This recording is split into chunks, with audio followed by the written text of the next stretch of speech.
Trump tariffs and his policies and the natural reactions of the world are really disastrous for all nuclear. Nuclear has one of the most international supply chains in the world. And the notion that you can blow up the international trading system and still end up with, a nuclear, a major nuclear industry is just ridiculous. So I wrote in the paper, I have a whole section that I added in the last few weeks on tariffs, but there's an extensive literature on this. My paper says any success the U.S. might have with small modular reactors depends on foreign sales, foreign uranium, and foreign components. So Trump's ever-shifting tariffs, as well as his alienation of major U.S. trading partners like Canada and Europe, make SMRs an even riskier bet than they already are.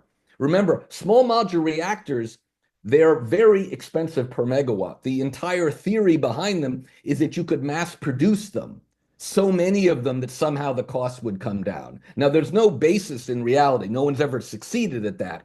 But the point is, if you wanted to have mass sales, you would need to have a mass global market, right? The U.S. market is certainly not going to be large enough to sustain, mass production of small reactors. So if you and Canada and Europe are in fact two of the early customers for some U.S. Nuclear SMRs. So you can't just go around pissing off the rest of the world and say, oh, we're going to have big international sales. China just said, we're not going to buy any Boeing airlines, right? In a world where you're not going to buy that, why would you spend money on a risky product that's not likely to succeed in the first place? So this is not an industry that can afford this. The U.S. imports the vast majority of its uranium. Its single biggest supplier, at 27%, is Canada. Again, not a great country to piss off, not a great country to set up ridiculous tariffs with. What else do tariffs do? Well, it appears that they're going to lead, according to the financial projectors, a shrinking economy. Shrinking economy means lower power demand needs. You can be sure that the first things that are going to be cut are the expensive experimental stuff that takes a decade to build. You also see higher than expected interest rates. Well, nuclear plants historically in this country have taken 12 years to build. Interest rates are one of the very biggest costs. So when we've had a very low interest rate environment for a long time, and we didn't build many nuclear plants. You can imagine how many we're going to build if if interest rates stay, high or go higher. And then inflation, right? Inflation is not good for nuclear plants. Having a tariff on imported steel is bad for nuclear plants because nuclear plants, major construction project, they need a lot of steel.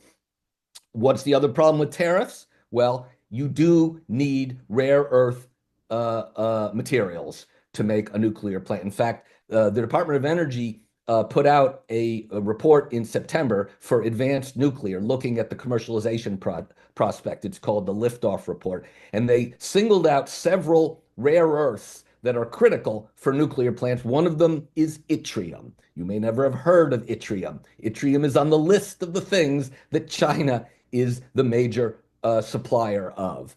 And as you know, in recent days, China has gone through with its threat in response to Trump's tariffs that it's going to put yttrium on the list of restricted exports. So again, all of these things, are disastrous for anyone who's trying to build basically an experimental technology that no one has succeeded at and trying to persuade someone to spend billions of dollars to buy this thing that depends on so many other countries.